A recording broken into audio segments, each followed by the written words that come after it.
So, since my last video, we've had a Legions Imperialis battle report in White Dwarf. So I decided to talk about it and see what we've learned and decide whether those things are epic or whether they're heresy.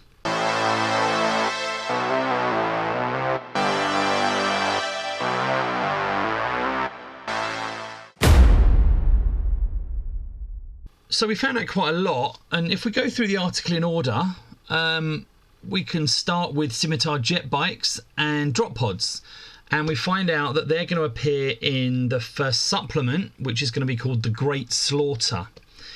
Now that sounds promisingly like a reference to the drop site massacre, and it would certainly fit to have drop pods in it.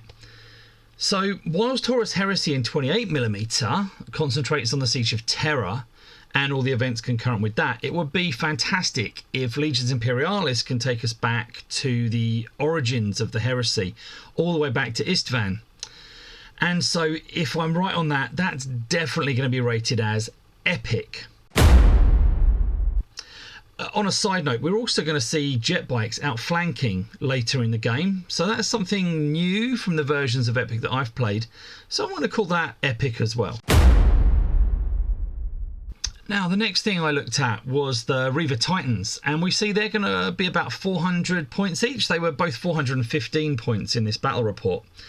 Now, in a force of 3,000 points, that suggests that multiple Titans is going to be a realistic way to build an army. And even in a small game of 2,000 points, a medium Titan or pair of small Titans might be a viable option. So I'm going to say that's epic, because it's always fun to play with Titans.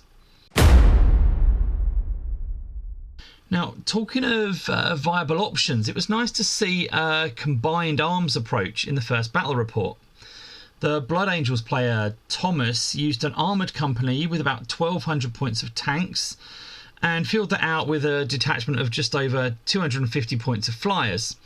He had about 700 points of infantry, if you include the cost of their drop pods, and the aforementioned Titan 400 points and about 400 points of infantry.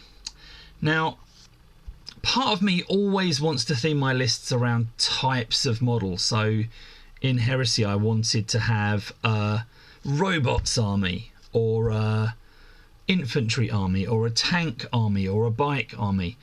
But I actually think that Epic is a game that lends itself really well to building yourself an all-round army and having a combined arms approach. And I think it's really going to work that way. If someone wants to, they could probably lean heavily into tanks or cavalry or infantry. You could probably even get away with a lot of Titans, although you might find that weird with the objectives, who knows. But overall, I'm going to call that epic. James, the Death Guard player, by the way, he had two armoured companies for about 1,300 points. A big chunk of flyers in that, and a garrison force of about 600-700 points of infantry, dreadnoughts, light infantry, that sort of thing, and some solar auxilia. So, you know, he's going with that theme as well, so he sort of backs up that epic.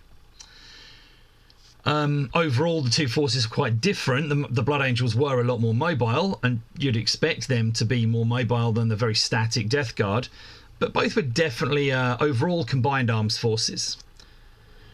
We also find out right away, fairly obviously, that they're playing a seize and hold mission, and that you score objectives at the end of each round and retain those points even if you lose the objective. I think that's a huge shame. It's not how Epic used to do it back in 1991. Never mind.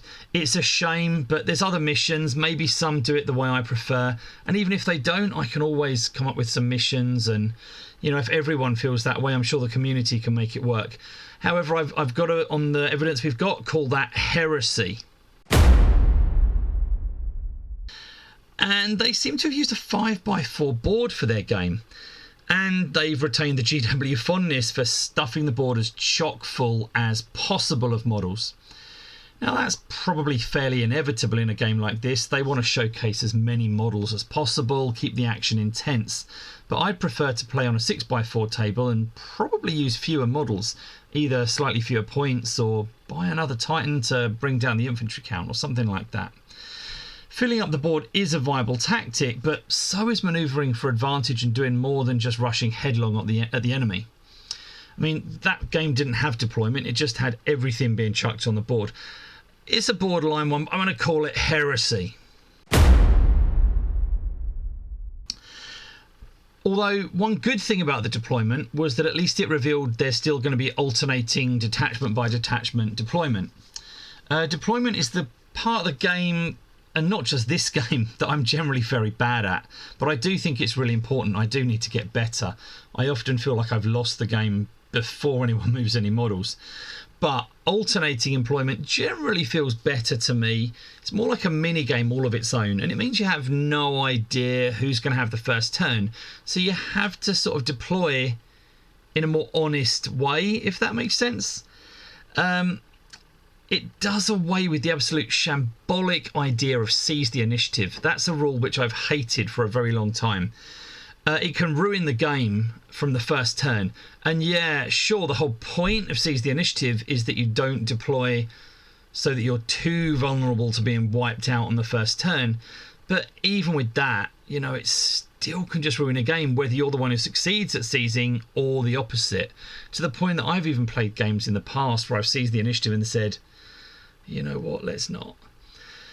I get that it's supposed to be good, it just feels unfair. Anyway, alternating deployment, epic. Now we also find out a few special rules for the chapters involved.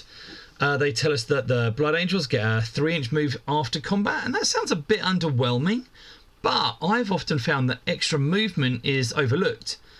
And like I said, I prefer my game to be about manoeuvre and tactics rather than just bludgeoning each other.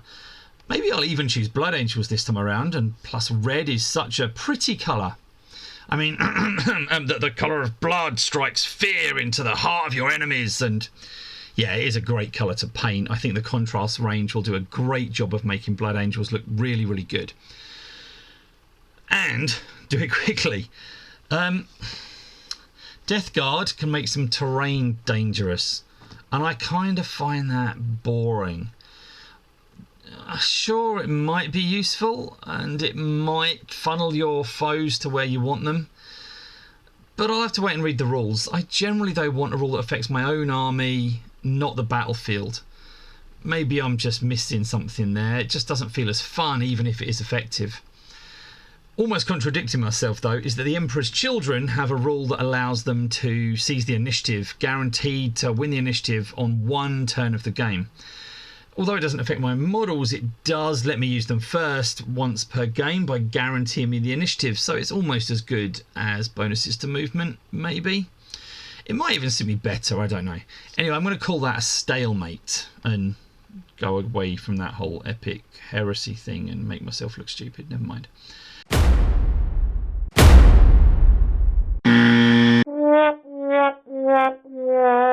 By the way, did you notice the old school maps in the battle report?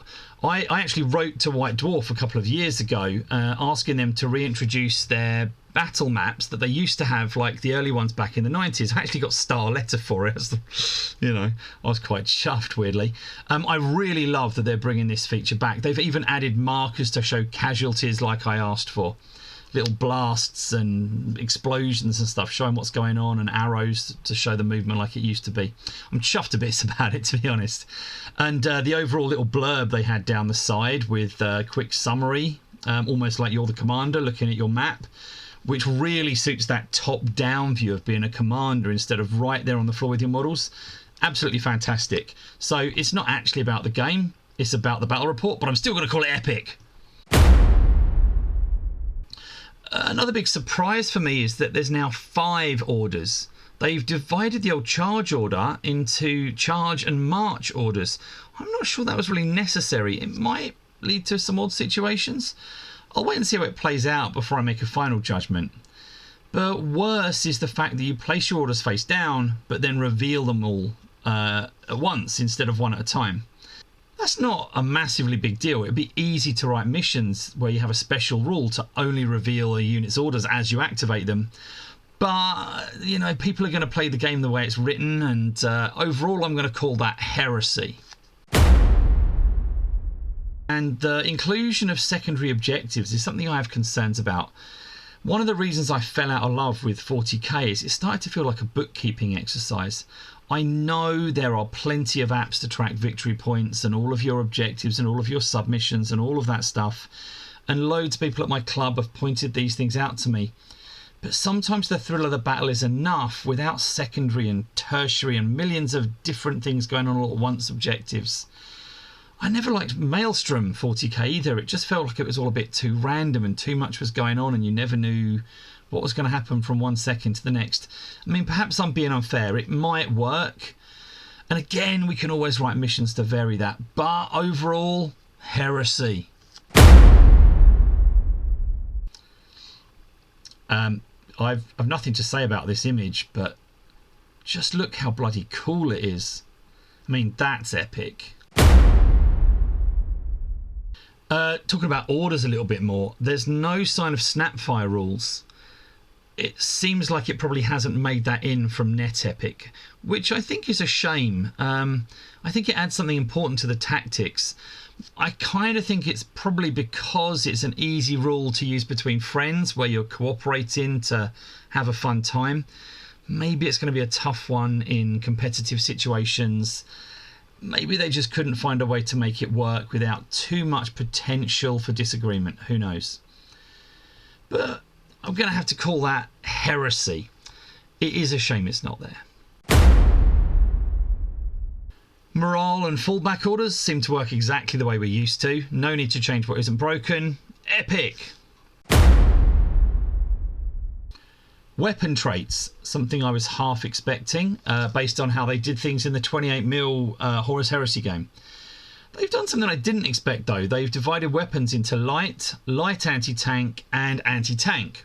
I think the rule makes sense and hopefully it should streamline things quite well, making weapons only effective against the most appropriate targets. At first glance, I like the rule. Epic. As people commented on my other videos, the Titan targeting grids seem to have gone the way of the dodo. I can't say I'm surprised, but I am disappointed. It was the triumph of hope over experience to wish for them anyway, but it seems like, yeah, I'm out of luck. There is a description in the battle report of a Titan's reactor blowing up, but I think that's either flavor text or just the ultimate outcome of taking too many wounds. So never mind. I'll have to try some Adeptus Titanicus to see if I can get that granularity that I'm looking for. Overall though, even with the potential to go and play some AT, definitely heresy. So I've covered all the main stuff. I don't think there's a lot more to say other than the fact that Legions Imperialis does look like a fun game. And on a side note, it is a very well written and presented battle report. I'm actually not even going to add up the epics and the heresies because I'm sure the game's going to be fixable even if there's things that aren't perfect. If there are minor annoyances, we can deal with them. It was great to see the battle swing wildly from being so heavily in favour of the Loyalists to the point that the traitors nearly snatched victory. And as they point out in their summing up, lots of decisions and individual dice rolls could have had a big impact and probably did have a big impact. I've seen a few people comment on the fact that everything seemed to die so quickly, one thing to the next, but it seemed like that might just be because of the way that they did crowd the board, like I mentioned at the start. It was a really crowded table. I'm pretty sure that using a 6x4, maybe sometimes even an 8x4 table, and using up a few more points on a second tie-in, etc., will spread the game out enough that manoeuvring feels important again. Overall, this battle report has definitely made me even more excited about the game. I'm going to go away and watch what some other people have said about this. I've resisted watching Black Friday Gaming's video, for example, because I wanted to make my own first and not be biased. So, yeah, I'm still looking forward to it. So, as always, thanks for watching. Keep an eye out for the next series of Arbiter Ian's Tailor for Gamers as soon as the game drops. I guess we're going to have to call it Tailor for Epic Gamers or Tailor for Tiny Gamers. I don't know, suggestions on a postcard, as they used to say before there was YouTube and comments instead. Anyway, hopefully you'll watch again when I do another video. I've got an expensive new microphone on the way to improve the sound quality, so you're bloody well better. For now, bye!